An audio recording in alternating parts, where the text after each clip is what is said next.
segue o canal Aventura Off-Grid. Estou aqui no meu escritório de casa, que é onde eu costumo fazer a parte de planilhamento, etc e tal, dos dimensionamentos elétricos que são feitos por mim, reformas elétricas em geral. Eu estou fazendo um videoblog, né? Estou fazendo um acompanhamento com registros videográficos da reforma elétrica que eu estou fazendo na camper do Júlio. Eu vou botar aqui embaixo o link do Instagram para que vocês possam ver por onde o Júlio já teve, as aventuras que ele já teve com a camper. E a camper está aqui no meu quintal, ali, né? É ali que eu trabalho nela. Tem mais um ônibus ali no cantinho. E eu queria conversar com vocês sobre como eu planejo um dimensionamento ou uma reforma elétrica. E por quê? Isso acontece pelo mesmo motivo sempre.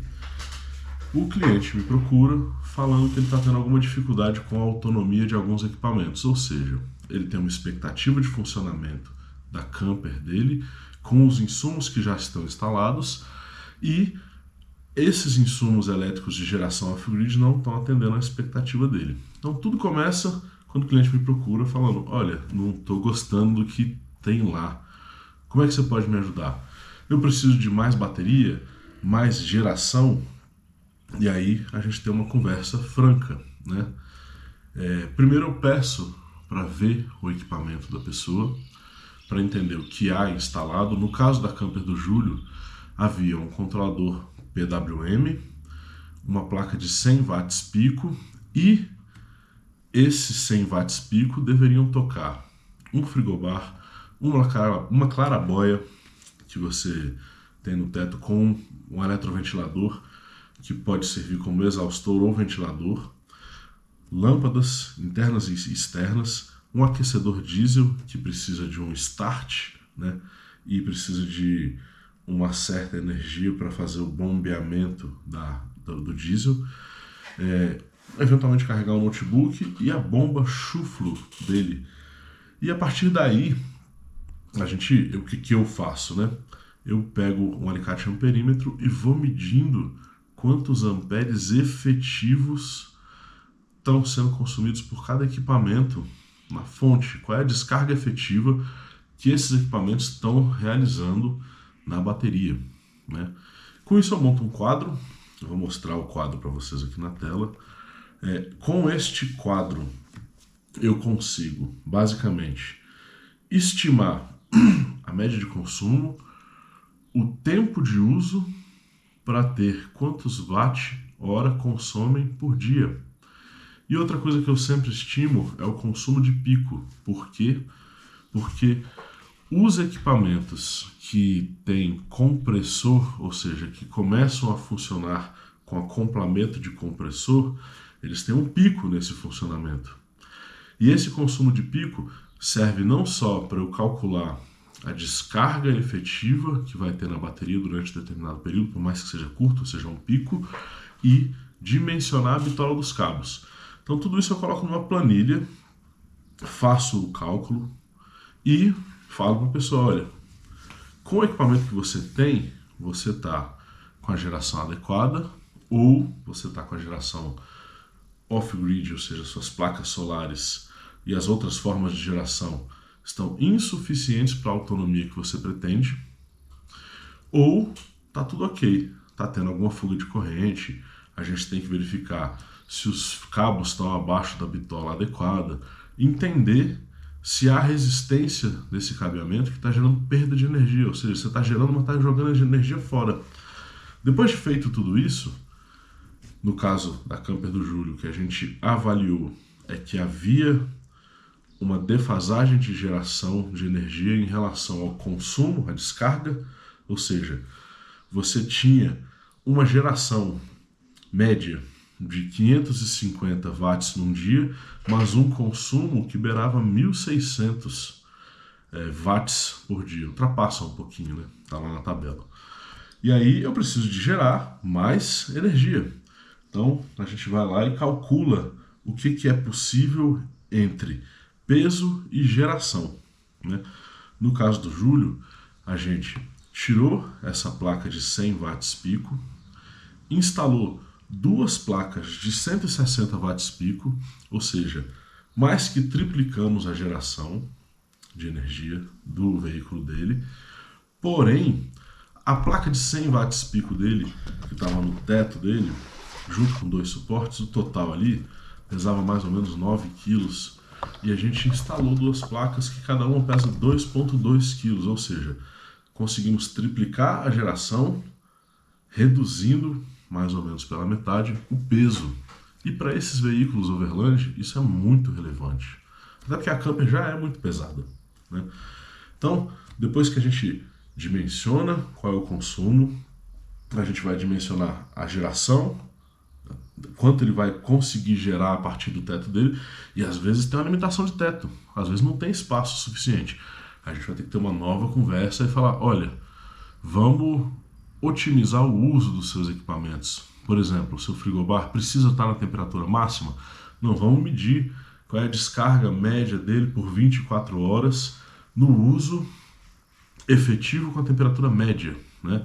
Então a gente vai conseguir calcular ali quantos watts ele consome. Geralmente eu coloco um wattímetro, não está aqui à mão, mas depois eu mostro uma foto dele, na saída da bateria, e meço qual é o consumo efetivo daquele equipamento por 24 horas, nessa determinada temperatura que a gente está aqui agora no Distrito Federal, em média 25, 26 graus, né?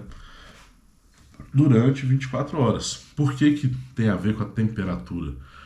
Porque a geladeira está meio que tendo uma briga com a temperatura ambiente, né? Ou seja, quanto mais alta tiver a temperatura ambiente, mais vezes ela vai ter que ligar esse compressor para manter a temperatura interna menor do que a temperatura ambiente, né? Quanto menor for essa temperatura interna da geladeira, mais vezes será acionado esse compressor. Então, é por isso que a gente tenta otimizar esse uso. E basicamente, eu estou falando da geladeira porque, em geral, em todas as montagens, em todos os dimensionamentos elétricos que eu faço, é o único equipamento que fica 24 horas ligado.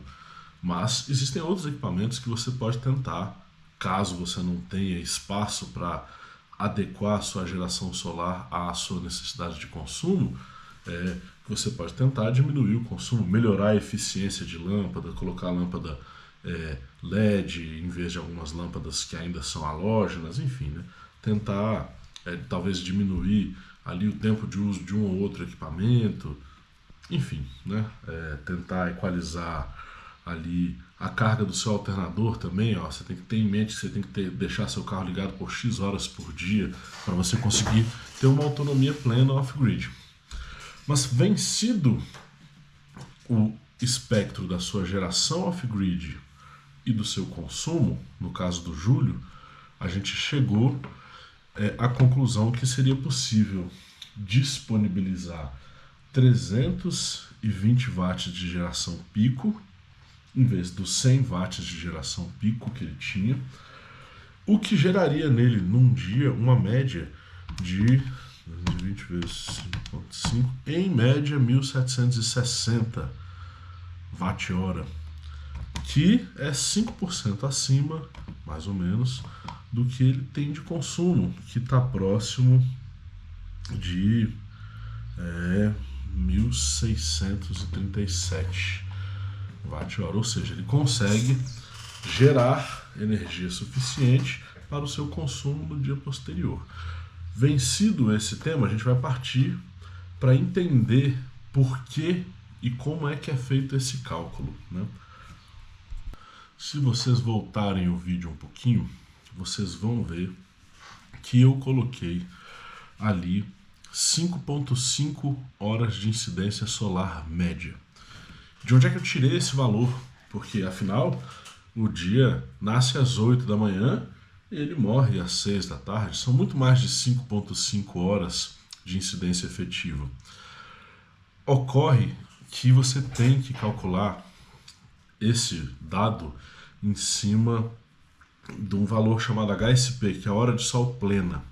E o que é a hora de sol plena? A hora de sol plena é um cálculo que é feito pela divisão da irradiação média de determinado local, ou seja, quanto de sol bateu naquela região, né, irradiou naquela região, pelo valor padrão de 1000 watts por metro quadrado. Ou seja, se estabeleceu que o padrão ao ser alcançado é que em 1 metro quadrado tem que haver geração de 1000 watts.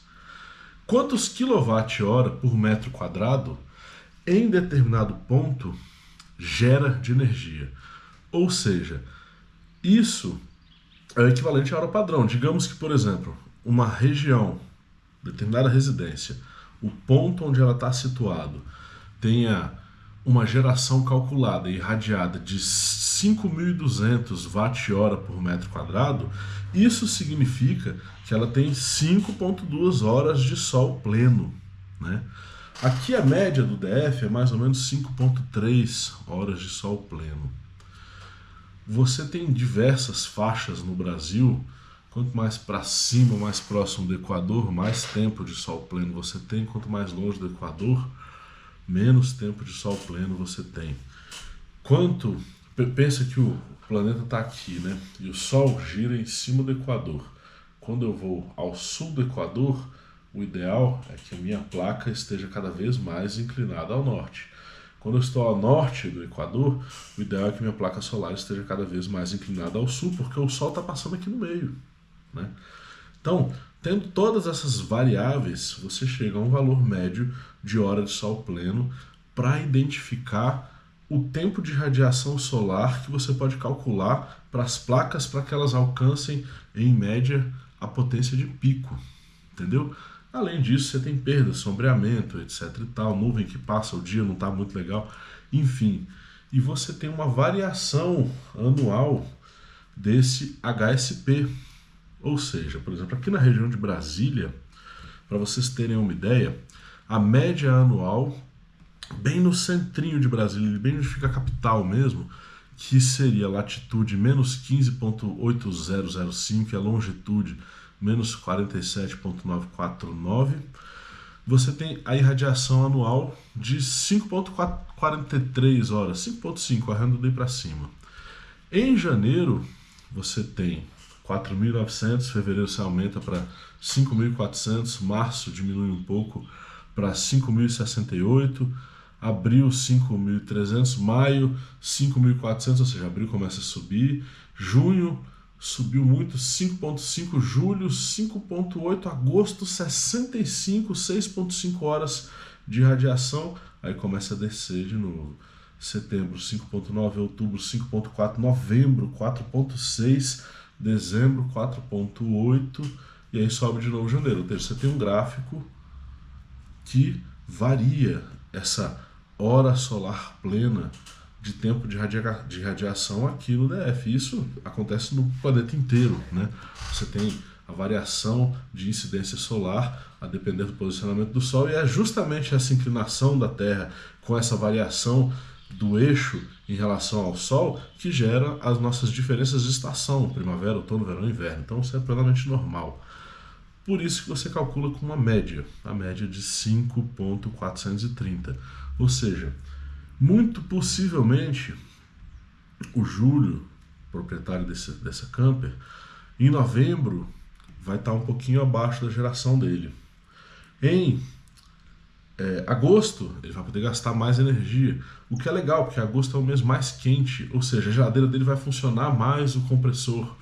Então, a tendência é que o cálculo da hora média, da hora solar plena, equalize o gráfico off-grid do seu equipamento, justamente porque há variação no funcionamento do seu equipamento durante os meses do ano.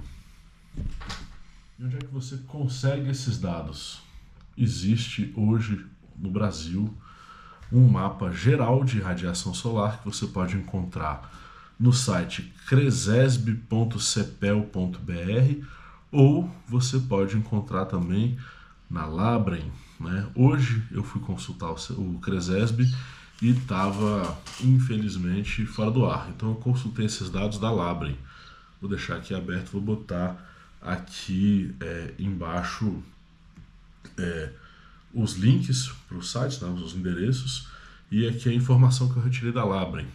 que é ligada ao INPE, que é o Instituto Nacional de Pesquisas Espaciais.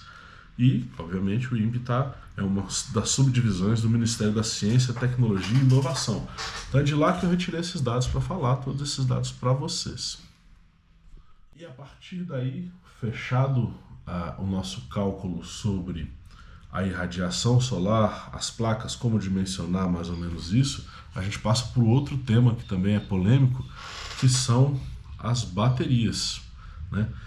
E as baterias, você tem algumas características elétricas e outras características das baterias que tornam elas inadequadas ou adequadas para determinados usos. É uma enorme polêmica. Eu vou resumir essa polêmica pelo seguinte: no camper do Júlio, as baterias ficam dentro do habitáculo, então ele não poderia usar baterias automotivas, porque elas não são seladas, elas não têm válvula VRLA, e elas, ao serem carregadas, exalam gases nocivos para o ambiente. Como ele dorme lá dentro, não tem possibilidade de usar isso. Então, o indicado são as baterias, na minha opinião, são as baterias estacionárias, que também não estarão no seu ambiente ideal de uso. O fabricante coloca aqui quais são as características ideais para você utilizar baterias estacionárias. Que elas estejam paradas e niveladas em um ambiente parado, por isso que elas se chamam estacionárias, elas têm que estar estacionadas, paradinhas, para que o meio, o ácido, esteja distribuído entre as placas igualmente, as placas de chumbo, ou seja, o meio imersivo tem que estar igualmente distribuído entre as placas, ok? Isso não vai ser possível alcançar durante as fases de recarga e descarga nas baterias estacionárias, porque o veículo está em movimento. Mas em geral, quando está parado ali, você parou o seu carro, você tenta nivelar e vai tentar deixá-las estacionárias. Outra coisa é que o ideal do fabricante é que o eletrólito seja recarregado a exatos 25 graus Celsius. Para cada 1 grau acima de 25 graus Celsius, o fabricante diz que você tem que subtrair ou adicionar para cada grau acima ou abaixo a quantidade de 0,033 volts.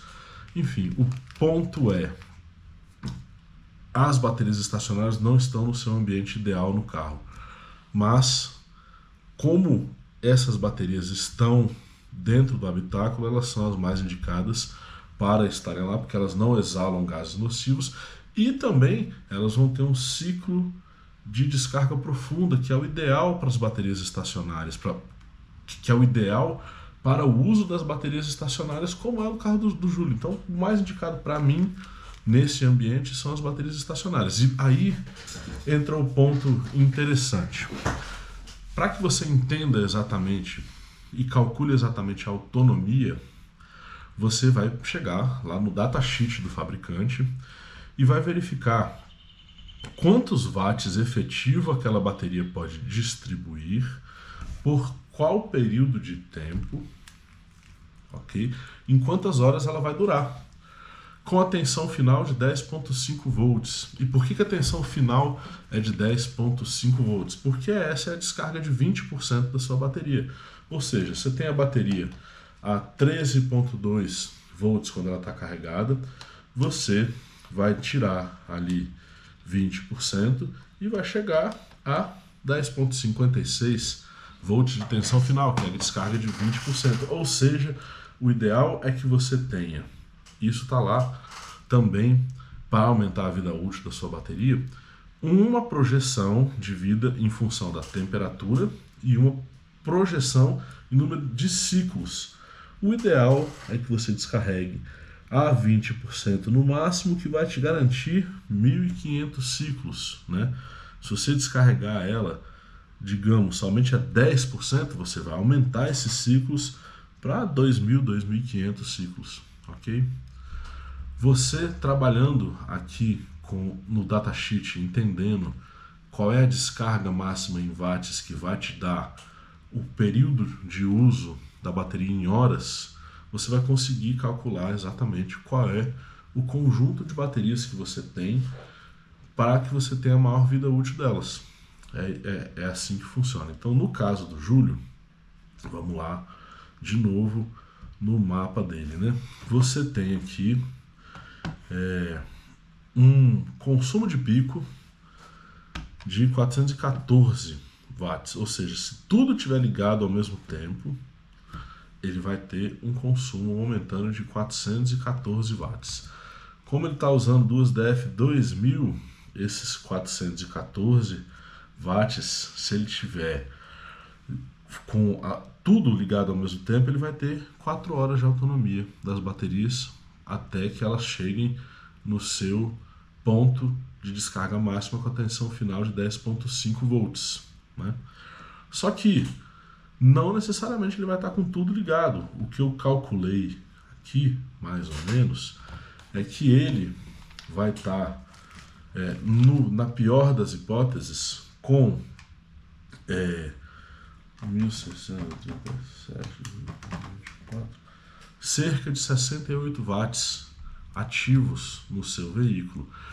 E para a bateria DF2000, ele vai estar entre 20 e 10 horas de autonomia. Como ele tem duas baterias, ele vai ter ali entre 30 e 40 horas, em média, de descarga efetiva da sua bateria, segundo o datasheet, obedecendo a tensão final de 10,5 volts. Né? Ou seja, ele tem uma autonomia ali de quase 2 dias, onde ele, se verificar que a tensão está baixando muito, pode aproveitar a potência do alternador do veículo dele para carregar as baterias. Por quê? Aí a gente vai entrar no equipamento que foi escolhido para ele. O equipamento que foi escolhido para o Júlio é um Renault, que é uma das melhores marcas de insumos off-grid, que é feito... A Renault tem uma linha específica para atender veículos recreativos e overlands, que é um equipamento que, ao mesmo tempo que pega a melhor tecnologia possível para tracejar o melhor ponto de tensão das placas solares, a tecnologia MPPT, ele também tem um controlador DC-DC, que pega a energia de corrente contínua lá do alternador, aproveita essa potência para que neste mesmo controlador, nesse mesmo equipamento, essa potência seja levada nas formas de carga adequada, nas 3 etapas de carga adequada para as baterias estacionárias, ou seja, ele está pegando potência das placas quando necessário, potência do alternador quando necessário, digamos que não tenha geração da placa, e equalizando as tensões e faixas de carga e corrente necessárias para a bateria estacionária. É o melhor equipamento que existe hoje, né? E existem de várias marcas, é óbvio, mas este tipo de equipamento é o equipamento ideal para ser utilizado nesse tipo de montagem e é o que o Júlio trouxe de fora do Brasil, porque infelizmente no Brasil você não encontra, mas é o que vai ser instalado no veículo do Júlio, ou seja, dá a possibilidade para ele de sempre conseguir manejar bem a tensão das baterias dele para que elas não descarreguem em volume maior do que 20%. Olha que interessante. E aí, feitos todos os dimensionamentos relacionados à geração de energia, à descarga da bateria, aos equipamentos que vão ser utilizados, basta que você faça um desenho, um projeto elétrico, que é o que eu fiz, né? Vou colocar aqui para vocês, detalhando, não só para si, como também para o cliente, como vai funcionar o esquema elétrico do veículo dele. E aí é o momento que você vai ter o desenho de qual é a bitola do cabo que você vai utilizar, qual cabo vai estar passando por qual circuito dentro do seu veículo e como isso vai funcionar dentro do seu veículo para que a carga da bateria seja igual, entre outros fatores. No final de tudo, a ideia é que com esse dimensionamento mais completo e mais complexo, você tenha um veículo funcional com autonomia plena off-grid. Esse é o objetivo da Aventura Off-Grid, gerar essa autonomia plena para os nossos clientes. Muito obrigado para você que curtiu até aqui. Essa é a primeira parte de um vídeo que está contando a história da reforma elétrica dessa camper. Na próxima etapa, eu vou mostrar como foi feita a alteração das placas, o que eu resolvi utilizar de equipamento para a alteração das placas e por conseguinte a gente vai passar depois para a área interna, o que vai ser usado de cabeamento, o que vai ser alterado, quais são os disjuntores que a gente está utilizando, o que a gente vai tirar porque é inadequado. E aí, se você quiser ficar ligado nessa série, eu vou fazer uma playlist específica para ela. Se inscreva no canal, nos siga. Sempre vou tentar trazer informações adequadas com um certo nível técnico, e sempre vou tentar ali estar atento às perguntas para poder respondê-las. E valeu aí pela sua visualização.